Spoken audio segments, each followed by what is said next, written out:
రాజమండ్రిలో ప్రధాని నరేంద్ర మోదీ ఎన్నికల ప్రచార సభలో పాల్గొన్నారు. జనసేన అధినేత పవన్ కళ్యాణ్ మాట్లాడుతున్నారు. ఇప్పుడు లైవ్ లో చూద్దాం. అశేష బీజేపీ అభిమానులందరికీ, కార్యకర్తలకి, నాయకులకి, జనసేన నాయకులకి, తెలుగుదేశం నాయకులకి, ప్రతి ఒక్కరికి పేరు పేరున ధన్యవాదాలు తెలియజేసుకుంటూ కూటమి ప్రభుత్వాన్ని స్థాపిస్తున్నామని తెలియజేసుకుంటూ భారత్ మాతా కీ జై హింద్.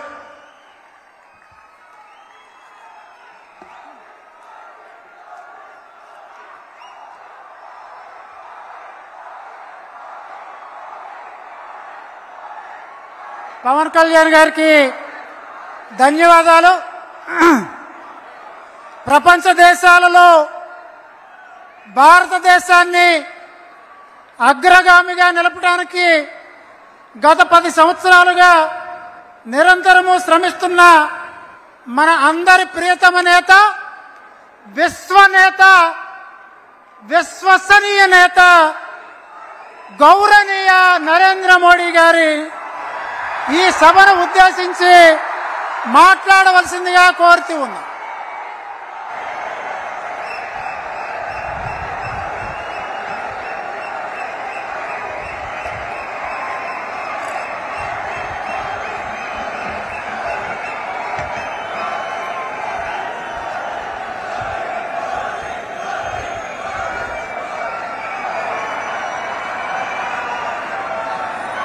రాకా సుధాకర్ గారు అనువాదం చేయవలసిందిగా కోరుతుంది.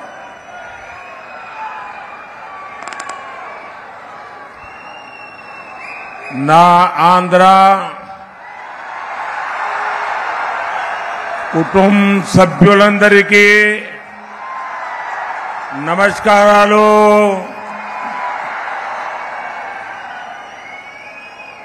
राजा महेंद्रवरम वासियों को नमस्कार. मैं गोदावरी मां को प्रणाम करता हूं. इस धरती पर आदि कवि नन्नय्या ने तेलुगु का सबसे पुराना साहित्य रचा था. मैं देख रहा हूं आज वो धरती एक नया इतिहास रचने जा रही है. నా ఆంధ్ర కుటుంబ సభ్యులారా, రాజమహేంద్ర వాసులారా, మీ అందరికీ నమస్కారాలు. నేను తల్లి గోదావరికి తల వంచి నమస్కరిస్తున్నాను.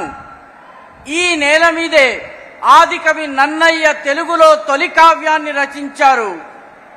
ఇప్పుడు ఈ నేల నుంచి కొత్త చరిత్ర ప్రారంభమవుతున్నది నాకు స్పష్టంగా కనిపిస్తోంది. साथियों, 13 मई को आप अपने वोट से आंध्र प्रदेश की विकास यात्रा का नया अध्याय शुरू करेंगे. लोकसभा चुनाव में तो एनडीए रिकॉर्ड बनाएगी ही, आंध्र विधानसभा में भी अगले 5 साल के लिए एनडीए सरकार तय हो जाएगी. ये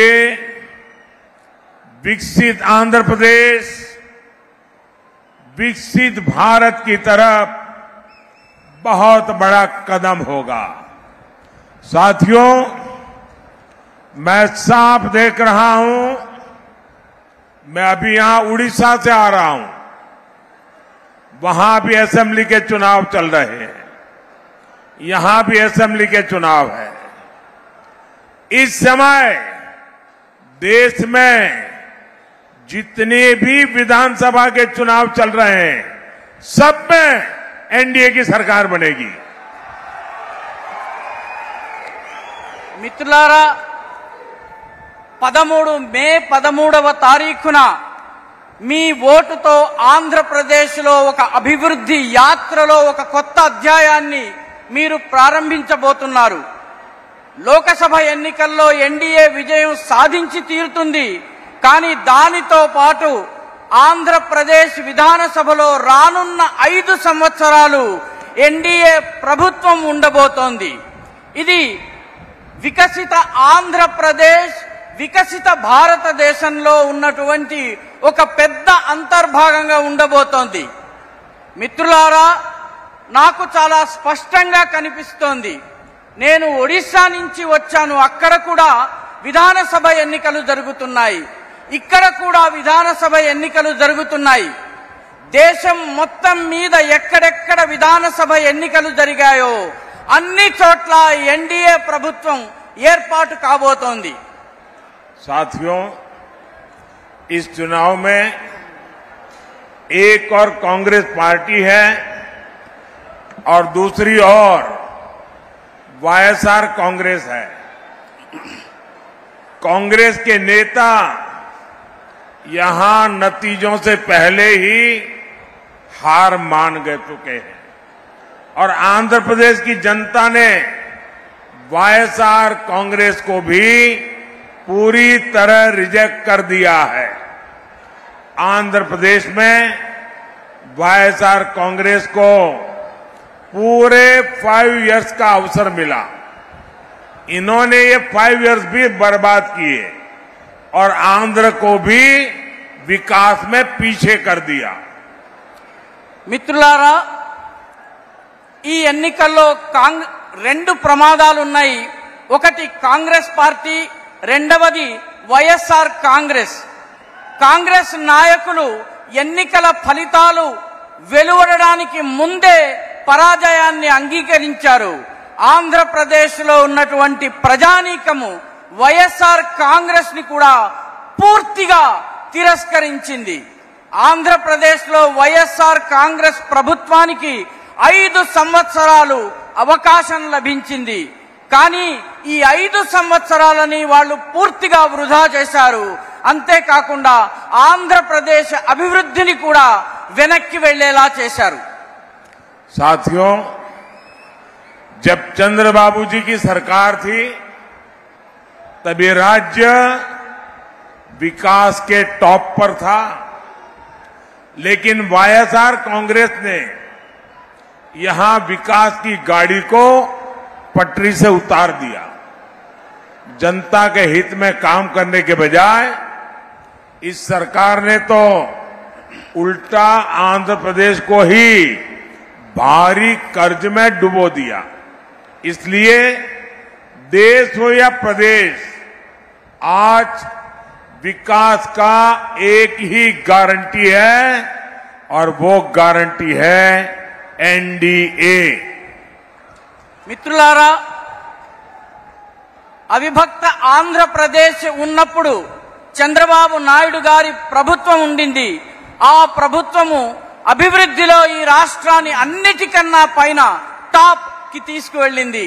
కానీ రాష్ట్రం ఏర్పాటైన తరువాత వైఎస్ఆర్ కాంగ్రెస్ ఈ అభివృద్ధి రథం ఏదైతే ఉందో దాన్ని పట్టాలు తప్పించింది. ప్రజల హితం కోసం, మేలు కోసం పనిచేయడానికి బదులు ఈ ప్రభుత్వము ఆంధ్రప్రదేశ్ ని భారీ అప్పుల ఊబిలో కూరుకుపోయేలా చేసింది.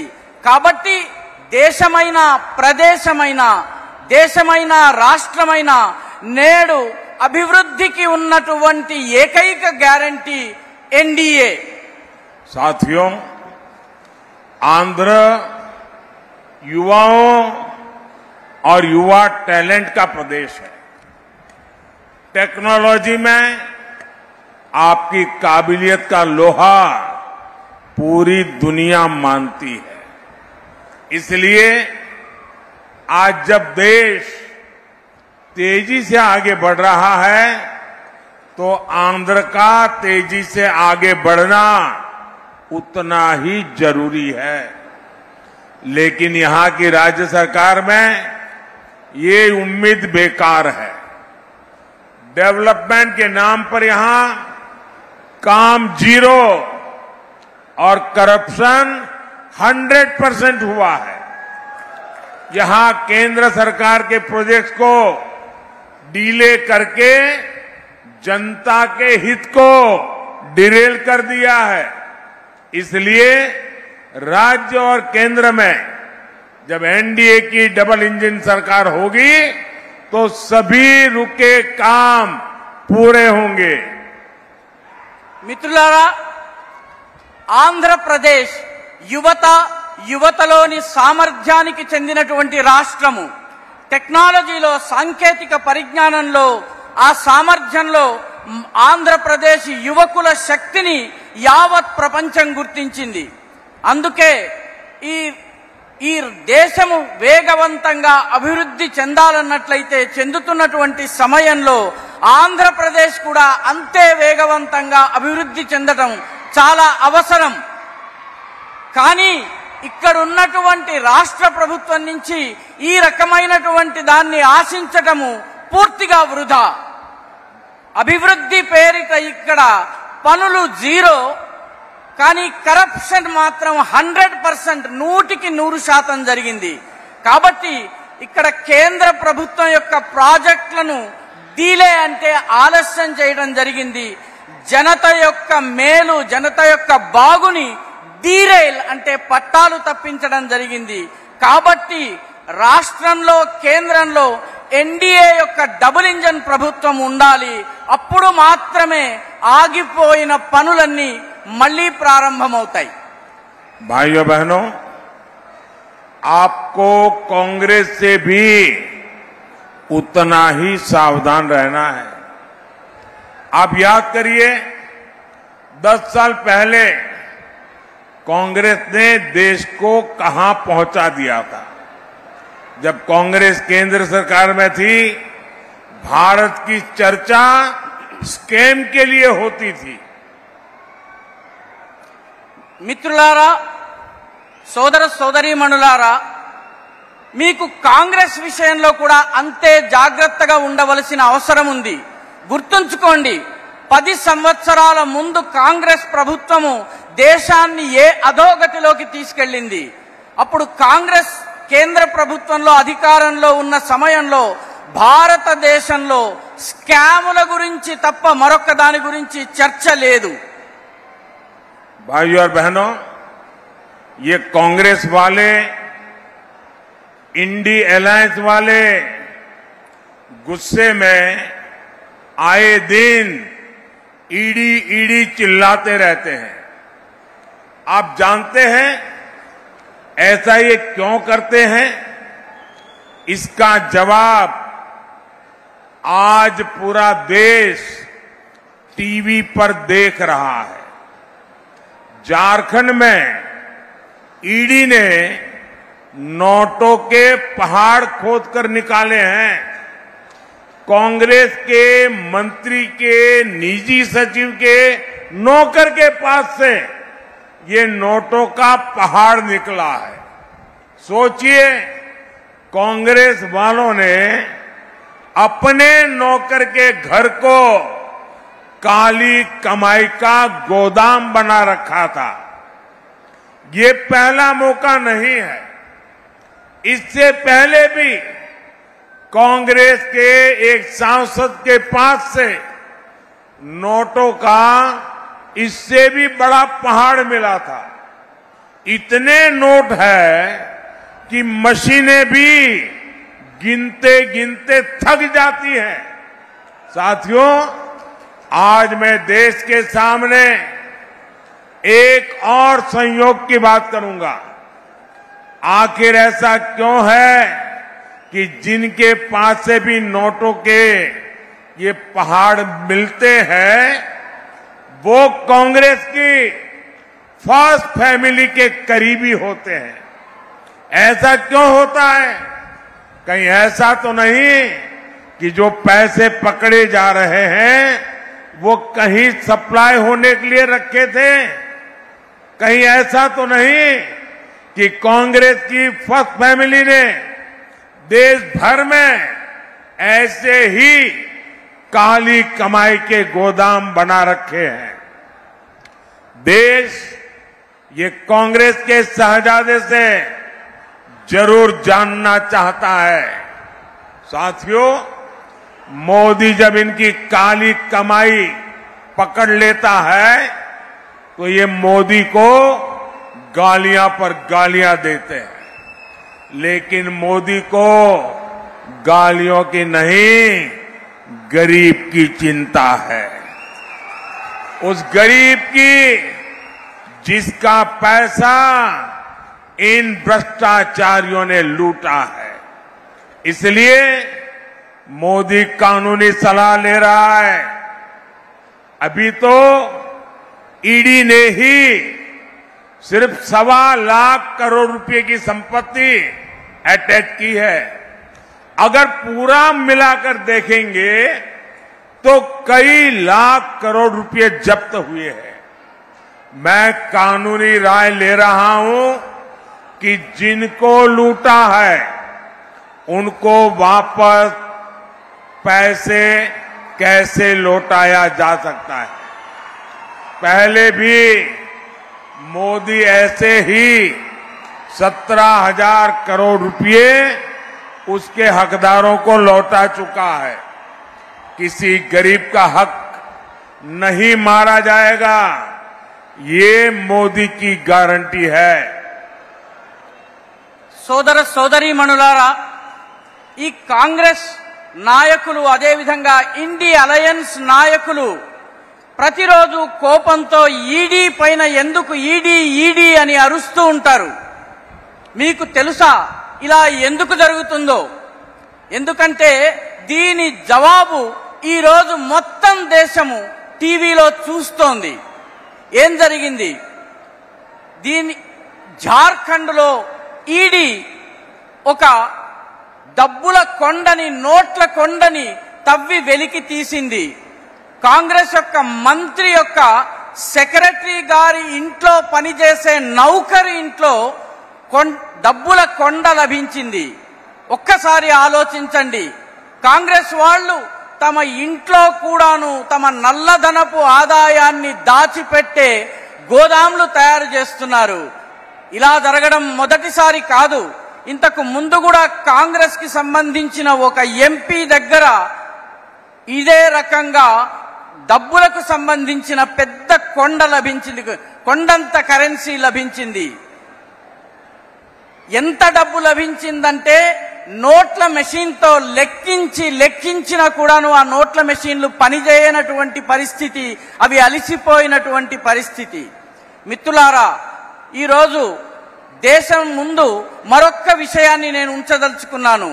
ఎందుకు కేవలం కాంగ్రెస్ పార్టీ వాళ్లకు చెందిన వాళ్ల ఇంట్లోనే ఈ నోట్ల కొండలు, ఈ కట్ల పాములు లభిస్తున్నాయి? ఎందుకు వీళ్ళందరి దగ్గర ఈ రకమైనటువంటి ధనం లభిస్తోంది? వీళ్ళందరికీ కాంగ్రెస్ యొక్క ఫస్ట్ ఫ్యామిలీ, అంటే కాంగ్రెస్ లో ఉన్నటువంటి నెంబర్ 1 ఫ్యామిలీ ఏదైతే ఉందో వాళ్లకు వీళ్ళందరూ సన్నిహితులు ఎందుకు అవుతారు? ఈ నోట్లు ఏవైతే లభిస్తున్నాయో ఇవన్నీ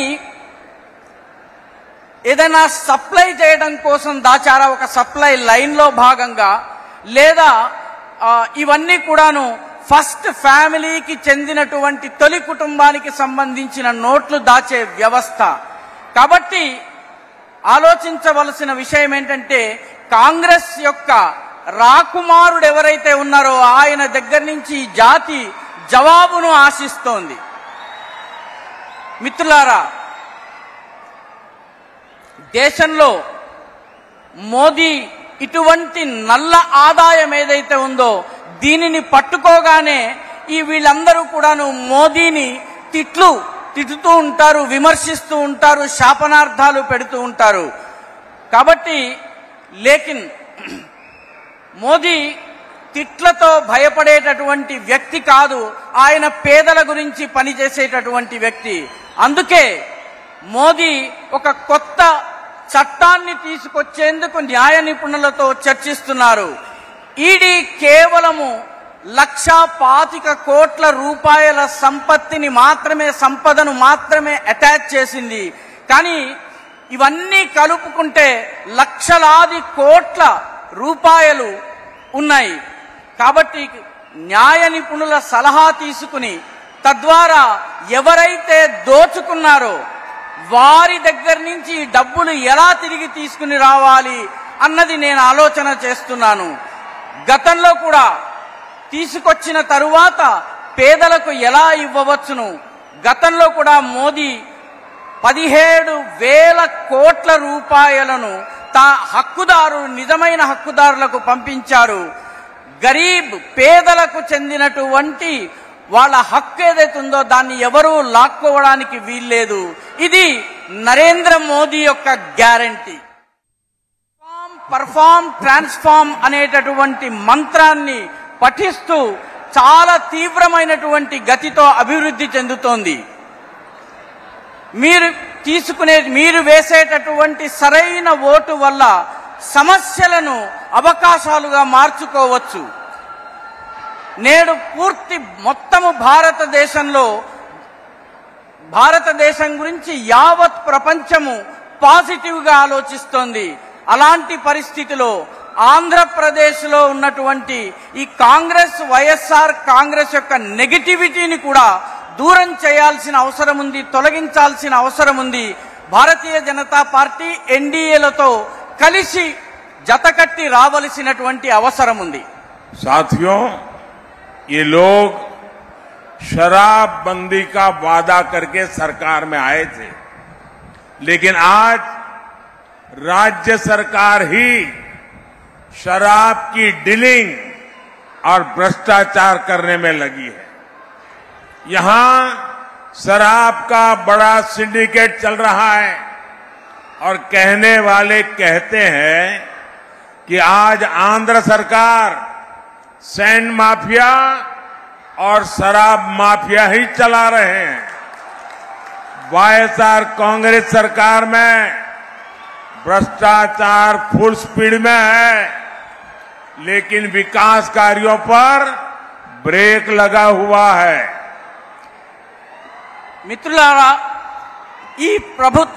ఈ ప్రభుత్వం మద్యపాన నిషేధాన్ని అమలు చేస్తామని చెప్పి అధికారంలోకి వచ్చింది.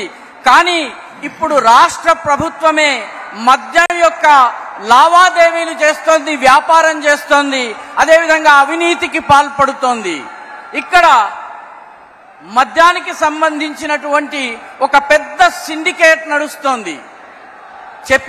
కొందరి కథనం ప్రకారము నేడు ఆంధ్రప్రదేశ్ ప్రభుత్వంలో మద్యం మాఫియా, ఇసుక మాఫియాల రాజ్యమే నడుస్తోంది. వైఎస్ఆర్ కాంగ్రెస్ ప్రభుత్వము ఈ ప్రభుత్వంలో అవినీతి ఫుల్ స్పీడ్ లో ఉంది, కానీ అభివృద్ధికి బ్రేక్ పడింది. साथियों, आपको याद होगा वाईएसआर कांग्रेस ने आंध्र प्रदेश में 3 राजधानी बनाने की बात कही थी, लेकिन इतने वर्षों में ये एक राजधानी भी नहीं बना पाए। 3 राजधानियों के नाम पर ये लोग बड़ी लूट के चक्कर में थे, लेकिन उसके पहले ही सरकार का खजाना खाली कर दिया है। ये लोग सिर्फ करप्शन मैनेज कर सकते हैं, फाइनेंशियल मैनेजमेंट वाईएसआर कांग्रेस के बस की बात नहीं है। మిత్రులారా, మీకు గుర్తుండే ఉంటుంది, వైఎస్ఆర్ కాంగ్రెస్ ప్రభుత్వము ఆంధ్రప్రదేశ్లో 3 రాజధానులను ఇస్తామని చెప్పింది. కానీ ఇన్నేళ్లలో ఒక్క రాజధానిని కూడా ఇవ్వలేకపోయింది. 3 రాజధానుల పేరిట చాలా భారీ ఎత్తున లూటీ చేయాలన్నటువంటి ప్రయత్నంలో ఉండింది. కానీ అంతలోపలే ఈ ప్రభుత్వం యొక్క ఖజానా పూర్తిగా ఖాళీ అయిపోయింది. వీళ్ళు కేవలము అవినీతిని మాత్రమే మేనేజ్ చేయగలరు, కరప్షన్ ని మాత్రమే మేనేజ్ చేయగలరు. ఫైనాన్షియల్ మేనేజ్మెంట్, ఆర్థిక వ్యవహారాల నిర్వహణ ఈ వైఎస్ఆర్ కాంగ్రెస్ కి అలవాటే లేదు, చేయలేదు. जब जनता की सेवा का इरादा ना हो तो नतीजे भी नहीं मिलते। पोलावरम परियोजना को ठप करके इन्होंने आंध्र प्रदेश की लाइफलाइन पर भी ब्रेक लगा दिया। केंद्र सरकार इस प्रोजेक्ट के लिए 15,000 करोड़ रुपए दे चुकी है, लेकिन वाईएसआर कांग्रेस सरकार से इसे आगे नहीं बढ़ने देना चाहती। आज आंध्र प्रदेश का किसान सिंचाई के लिए परेशान है। किसानों को पैडी का सही रेट भी नहीं मिल रहा है। मैं आपको विश्वास दिलाता हूं, 4 जून के बाद आंध्र प्रदेश में एनडीए सरकार ऐसी सभी समस्याओं को दूर करेगी। మిత్రులారా, ప్రజలకు సేవ చేయాలన్నటువంటి కోరిక లేనటువంటి ప్రభుత్వం ఉంటే ఇలాంటి దుష్ఫలితాలే వస్తాయి. పోలవరం ప్రాజెక్టుని పూర్తిగా నిలిపివేసి ఆంధ్రప్రదేశ్ యొక్క జీవనాడిని బ్రేక్ వేసి ఆపివేయడం జరిగింది. కేంద్ర ప్రభుత్వం ఈ ప్రాజెక్టు కోసము 15,000 కోట్ల రూపాయలు ఇచ్చింది. కానీ వైఎస్ఆర్ ప్రభుత్వము దీనిని ముందుకు తీసుకువెళ్లదలుచుకోలేదు. నేడు ఆంధ్రప్రదేశ్లోని రైతులు నీటిపారుదల కోసం, సాగునీరు కోసం ఇబ్బందుల పాలవుతున్నారు. రైతులకు వరి ధాన్యం యొక్క సరైనటువంటి ధర కూడా లభించటం లేదు. నేను మీకు నమ్మకం ఇస్తున్నాను, భరోసా ఇస్తున్నాను, విశ్వాసాన్ని ఇస్తున్నాను. 4 జూన్ 4 తరువాత ఆంధ్రప్రదేశ్లో ఎన్డీఏ ప్రభుత్వము ఇటువంటి సమస్యలన్నిటినీ దూరం చేస్తుంది. साथियों, एनडीए के लिए विकसित आंध्र प्रदेश विकसित भारत के विजन का हिस्सा है। इसलिए पिछले 10 वर्षों में हमने आंध्र प्रदेश में तेजी से विकास किया है। आज अमरावती विजयवाड़ा सड़क परियोजना पर तेजी से काम जारी है। आंध्र प्रदेश को हैदराबाद से जोड़ने वाली सड़क बनाई जा रही है। दिल्ली मुंबई इंडस्ट्रियल कॉरिडोर की तरह यहां भी विशाखापट्टनम चेन्नई इंडस्ट्रियल कॉरिडोर में कई प्रोजेक्ट पर काम चल रहा है। మిత్రులారా, ఎన్డీఏ ప్రభుత్వము, ఎన్డీఏ దృష్టిలో వికసిత ఆంధ్రప్రదేశ్, వికసిత భారత్ అనేటటువంటి స్వప్నంలో అంతర్భాగము. అందుకే గత 10 సంవత్సరాల్లో ఆంధ్రప్రదేశ్లో చాలా వేగవంతంగా అభివృద్ధిని తీసుకొచ్చే పనిని చేశాము. నేడు అమరావతి విజయవాడ రోడ్డు ప్రాజెక్టును చాలా వేగంగా పనిచేస్తూ ముందుకు తీసుకెళ్తున్నాము. ఆంధ్రప్రదేశ్ నుంచి హైదరాబాద్ని కనెక్ట్ చేసేటటువంటి, జోడించేటటువంటి దారులను నిర్మాణం చేస్తున్నాము. ఢిల్లీ ముంబై ఇండస్ట్రియల్ కారిడార్ లాగానే విశాఖపట్నం చెన్నై ఇండస్ట్రియల్ కారిడార్ అనేటటువంటి దానికి సంబంధించిన అనేక ప్రాజెక్టుల పైన నేడు పని కొనసాగుతోంది. साथियों, चेन्नई से कोलकाता हाईवे हो, राजमुंद्री एयरपोर्ट हो, विशाखापट्टनम में नया साउथ कोस्ट रेलवे जोन हो, विकास के प्रोजेक्ट इस क्षेत्र की तस्वीर बदलेंगे। यहां नेशनल हाईवे का काम पूरा होने से फिशिंग हार्बर और काकीनाडा पोर्ट तक कनेक्टिविटी आसान हो जाएगी। इससे सी फूड का कारोबार बढ़ेगा और मछुआरों को फायदा होगा। మిత్రులారా, చెన్నై నుంచి కలకత్తా హైవే కావచ్చు, రాజమహేంద్రి ఎయిర్పోర్ట్ కావచ్చు, విశాఖపట్నంలో కొత్త సౌత్ కోస్ట్ రైల్వే జోన్ కావచ్చు, అభివృద్ధికి సంబంధించిన ఈ ప్రాజెక్టులన్నీ ఆంధ్రప్రదేశ్ ఈ ప్రాంతం యొక్క స్వరూపాన్ని పూర్తిగా మార్చేస్తాయి. ఇక్కడ నేషనల్ హైవే పని పూర్తయితే ఫిషింగ్ హార్బర్ కాకినాడ పోర్ట్ వరకు కనెక్టివిటీ వస్తుంది. సులభతరంగా ప్రజలు తమ సరుకును తీసుకువెళ్లగలరు. దీని ద్వారా ఈ సీ ఫుడ్ ఏదైతే ఉందో దానికి సంబంధించిన వ్యాపారం పెరుగుతుంది. మత్స్యకారులకు చాలా పెద్ద ఎత్తున లాభం కలుగుతుంది. साथियों, आंध्र प्रदेश विकास और विरासत की धरती है। यहां की पहचान एनटीआर गारू से होती है। एनटीआर गारू ने भगवान राम का चरित्र जन जन तक पहुंचाया था। अब बीजेपी ने भव्य राम मंदिर का 500 साल पुराना सपना पूरा किया है, लेकिन तुष्टीकरण में डूबी कांग्रेस ने अयोध्या में राम मंदिर का बायकॉट कर दिया। कांग्रेस का कोई नेता अगर भक्ति भाव से राम मंदिर चला जाता है तो उसे पार्टी से निकाल दिया जाता है। మిత్రులారా, ఆంధ్రప్రదేశ్ వికాసము వైభవపూరితమైనటువంటి వారసత్వ సంపద యొక్క భూమి. ఇక్కడి ప్రజల పరిచయము ఎన్టీ రామారావు గారి పేరు ద్వారా వస్తుంది.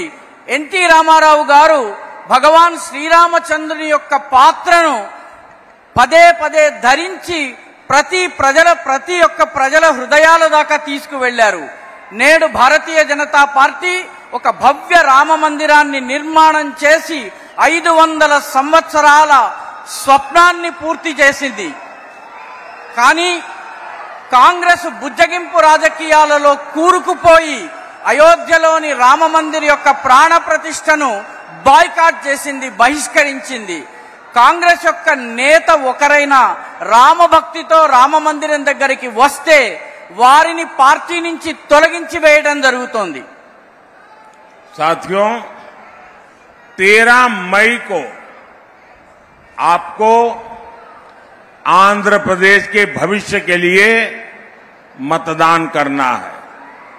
इस बार आंध्र प्रदेश के पास मोदी की गारंटी भी है और चंद्रबाबू जी का नेतृत्व भी है और हमारे पवन कल्याण जी का विश्वास भी है। मेरा आप सभी से अनुरोध है, राजमंड्री से श्रीमती डी पुरेंद्रेश्वरी जी, नरसापुरम से श्री भूपति राजू श्रीनिवास वर्मा जी, काकीनाडा से श्री टी उदय श्रीनिवास जी, अमलापुरम से श्री जी हरीश मधुर जी, इन सभी को भारी बहुमत से विजयी बनाए। इसके साथ ही मेरे साथ मंच पर विधानसभा के एनडीए प्रत्याशी भी है। इनकी जीत आंध्र प्रदेश में डबल इंजन की सरकार बनाएगी। మిత్రులారా, మే 13వ తారీఖున ఆంధ్రప్రదేశ్ భవిష్యత్తు కోసము ఓటు వేయాలి. ఈసారి ఆంధ్రప్రదేశ్ దగ్గర మోదీ యొక్క గ్యారంటీలు ఉన్నాయి, చంద్రబాబు నాయుడు గారి నాయకత్వం ఉంది, మన పవన్ కళ్యాణ్ గారి విశ్వాసం కూడా ఉంది. మీ అందరికీ నేను ఒకే విషయాన్ని అభ్యర్థిస్తున్నాను. రాజమహేంద్రవరం నుంచి శ్రీమతి డి పురంధరేశ్వరి గారిని, నరసాపురం నుంచి శ్రీ భూపతిరాజు శ్రీనివాస్ వర్మ గారికి, కాకినాడ నుంచి తంగెళ్ల ఉదయ్ శ్రీనివాస్ జీ గారిని, ఏలూరు నుంచి పుట్టా మహేష్ యాదవ్ గారిని, అమలాపురం నుంచి గంటి హరీష్ మాధుర్ గారిని గెలిపించాలని కోరుతున్నాను. వీరికి చాలా భారీ మెజారిటీతో విజయాన్ని చేకూర్చాలని కోరుతున్నాను. వీరితో పాటు నాపై ఈ వేదిక మీద విధానసభలో ఎన్డీఏ అభ్యర్థులు కూడా ఉన్నారు.